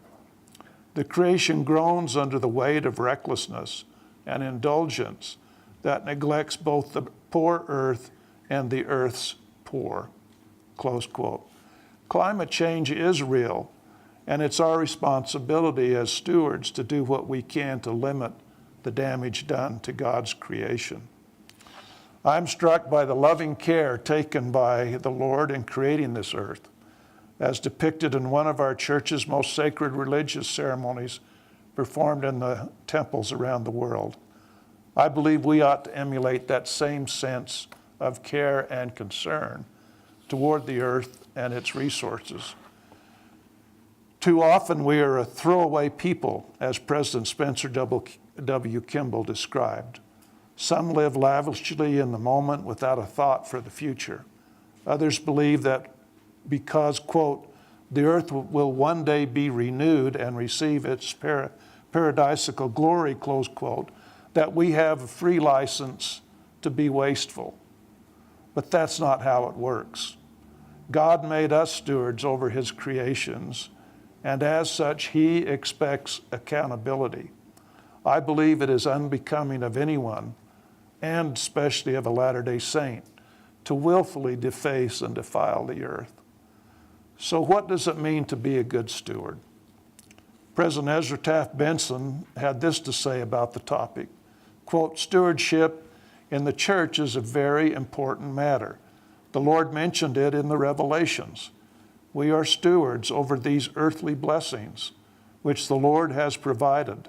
Those of us who have this soil and this water, we have no moral latitude, it seems to me. In fact, we are morally obligated to turn this land over to those who succeed us, not drained of its fertility, but improved in quality, in productivity, and in usefulness for future generations. Close quote. President Benson's words remind me of the ethical code among outdoor enthusiasts, quote, leave no trace, close quote. We can enjoy the earth's beauty and utilize its resources as necessary, but a good steward treats the land with care and leaves as minimal impact as possible. Environmental stewardship and conservation have been concerns of the church and its leaders over time. Modest measures have been taken to address these concerns through the years. During the 1973 oil crisis, for example, the First Presidency of the church issued a letter to support conserving energy resources by encouraging church members to eliminate outside lighting at chapels, walk to meetings where feasible, carpool to work where appropriate, lower thermostats in homes to prevent unnecessary consumption of electricity, and discuss the importance of fuel conservation in family home evenings. 6 years later, during the oil crisis in 1979, the First Presidency issued another letter with similar suggestions, this time encouraging local church leaders to establish a consecutive meeting schedule for all Sunday meetings to conserve energy in heating and cooling buildings and prevent unnecessary use of fuel by families driving back and forth from the meeting house. Indeed, environmental stewardship and energy conservation led to the announcement of a 3-hour block of Sunday meetings in 1980. Well, as of last weekend, it was 3 hours. Now, as of the first of the year, will be 2 hours. In more recent years, as a church institution, the church has tried to be good and steward of the environment when it comes to its many buildings constructed each year. The church has implemented a green building initiative that increases the energy efficiency, lowers operating costs, and makes the facilities easier to maintain. Many of these building projects, from temples and chapels to family history centers and on, have received a leadership in energy and environmental design certification from the United States Green Building Council. Small things do make a difference. The church follows best industry standards and practices to further reduce its energy footprint. For examples, at headquarters in Salt Lake City and in chapels around the world, the church has installed more energy-efficient lighting, low-flow toilets that use 1/3 less water, a recycled water system on Temple Square, and drought-tolerant plants with decorative rocks and bark to reduce waterhouse use and meeting house landscaping. The church also maintains a robust recycling program. A few years ago, 2014, for example, our headquarters campus recycled 180 tons of cardboard, 65 tons of paper. We do have a lot of paper in the church. 26 tons of plastic and 2 tons of aluminum. That's not counting similar initiatives at LDS printing presses, Beehive clothing, distribution centers, and so forth. There are also efforts at teaching sustainable techniques for food production so families can learn to grow fruits and vegetables or raise small animals in appropriate circumstances. Church encourages men and women everywhere to learn about environmental stewardship and conservation through online resources that Dr. Handley mentioned this morning at lds.org and at newsroom.org. These websites give informative videos and articles on such topics as supporting your community recycling program, supporting local civic groups that promote stewardship and conservation, be an involved citizen in government, adopt lifestyles and personal habits that respect the creation, and contemplate the ways that nature bears testimony of God and harmony between the laws and patterns of nature and the gospel of Jesus Christ. All of us need to do our best. Small things do make a difference, as was mentioned this morning.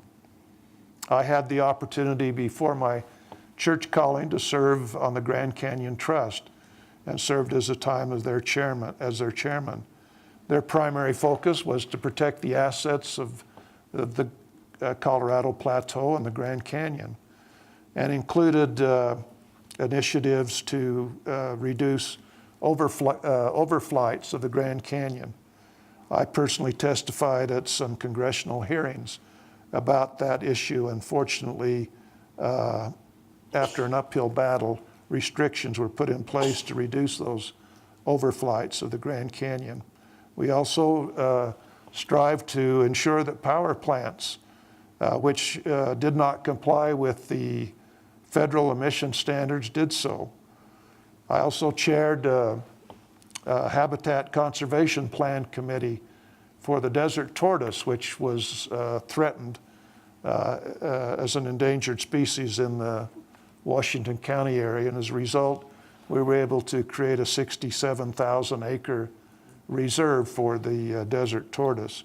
That's land that will go undeveloped and is a great asset next to a bustling and fast-growing community. As Latter-day Saints, we tend to focus on our ecclesiastical and family stewardship, which is well and good. But I believe we'll also be held accountable for how we treat one another, the community in which we live, and the land that surrounds us, even the earth itself. That stewardship has never been more urgent. Our generation, all of the generations represented here today, more than ever, have the ability to irretrievably change the land. Financial rewards provide tremendous pressure to unleash our technology to reinvent our surroundings. There will be growth, change will come, but failure to care for the land on which we live means turning our backs on the heritage laid down carefully and at such great cost by our forefathers, and will leave us immeasurably poor. Thank you very much.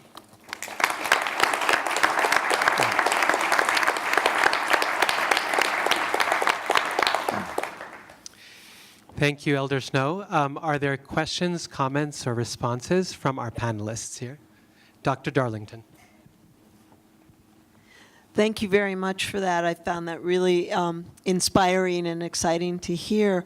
I'm curious, this morning when Dr. Handley was presenting He discussed many of the challenges for putting forward a stewardship model, and in his case, he was talking about thinking about climate change and making changes within the church and practitioners.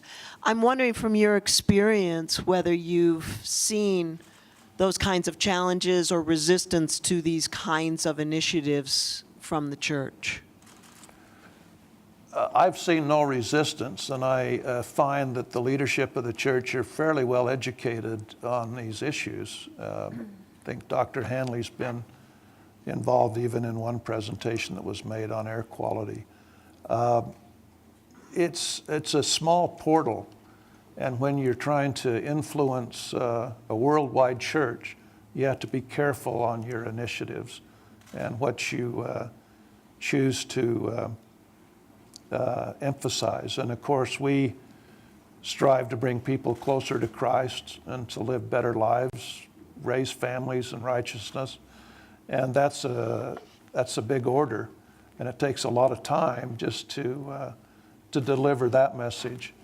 I agree with Dr. Hanley and his comment about our curriculum for young people and for children even, and adult classes in our Sunday schools could be in the area of creation and stewardship for the land. I think we could do a little better in that area.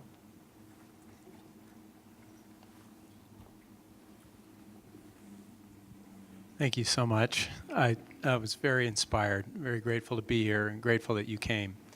I'm curious about buildings. The relationship that I think changed in my lifetime when we built our chapel in Connecticut. We raised the money and so on, and I think there was a greater sense of ownership of the building. And now that everything's much more centralized in the church, I find it more challenging in some ways. I was a young boy at the time in Connecticut, so I don't know what it would have been like as an adult. But I'm wondering, a lot of church members sometimes talk about, could we get rid of the grass strips in our parking lot, and could we put solar panels on top of the church? Can we get recycling at our building and make those kinds of improvements?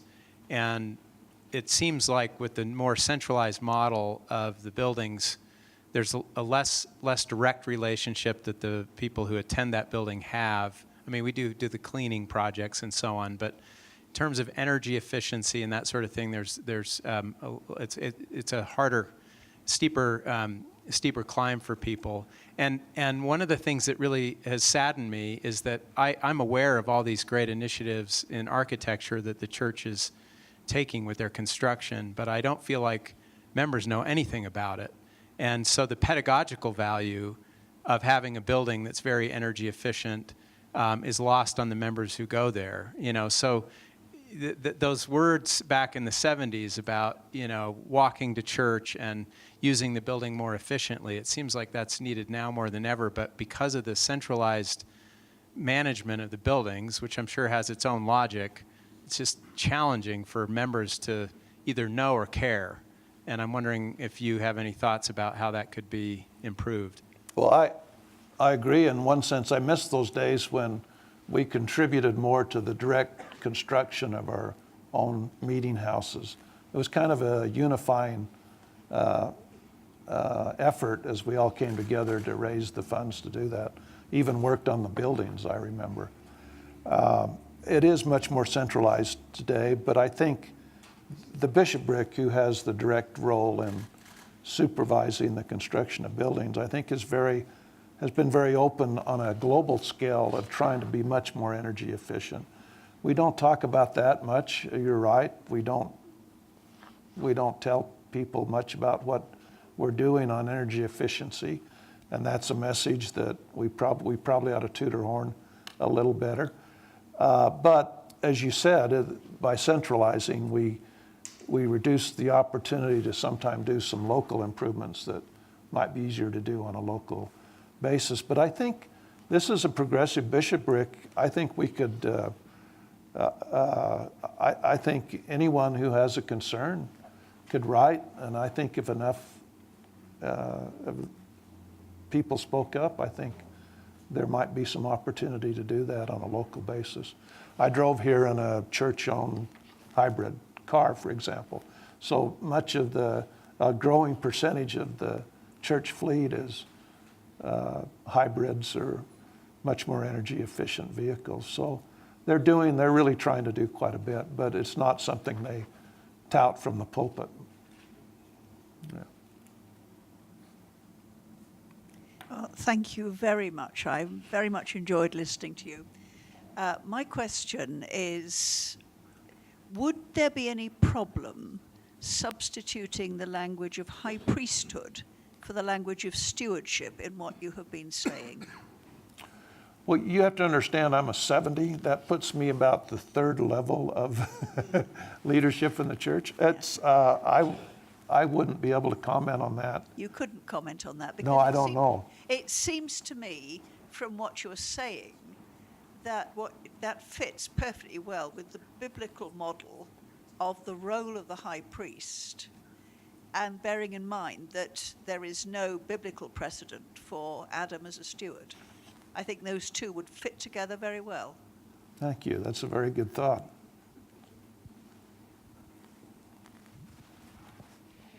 Any other questions from the panelists for Elder Snow?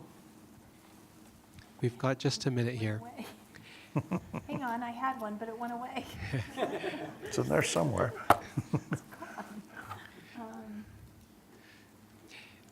Yeah. Oh, I know what it was. Okay, it's back. Thank you. I talked a lot about how the Episcopal Church, and this was a learning for me in doing the research for this talk. I was surprised that we have taken as many political positions as we have taken. And I'm wondering if the LDS Church has taken any positions on the Paris Climate Accord or anything relating to the environment. No, not as a position as they would. They have taken positions on what they call moral issues, like liquor by the drink or gambling in the state of Utah. They've been pretty resistant to those kinds of things. Most recently, they've spoken out about the medical marijuana initiative here that's on the ballot. But this has been, they usually couch those in terms of a moral issue that they would speak out about. Other than what I've covered, there may be some other things, Dr. Handley, but mostly they... The MX missile. Yeah, the MX missile, that is true. They did take a position opposing the MX missile project in the early 1980s. I've forgotten about that. But as far as I know, that's the only environmentally related issue they've taken. May I ask a follow-up question? So as you look at the trajectory of church theology over your lifetime in the church, how close is the church to declaring the environmental crisis a moral issue? Well, that'd be speculative on my part. Good, fair enough. Yeah, fair enough. I think there's a growing awareness, and other than that, I just couldn't comment. Yeah, call it a rhetorical question. Yeah, thank you. So please join me in thanking Elder Snow once again for his presentation.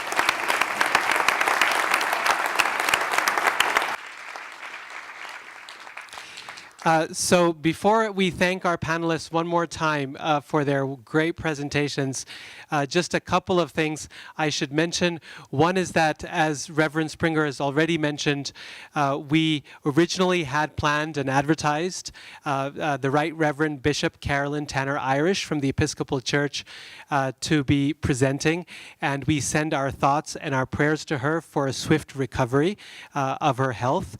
We're very grateful to Reverend Springer for jumping in at a very short notice and doing a wonderful presentation for us here today.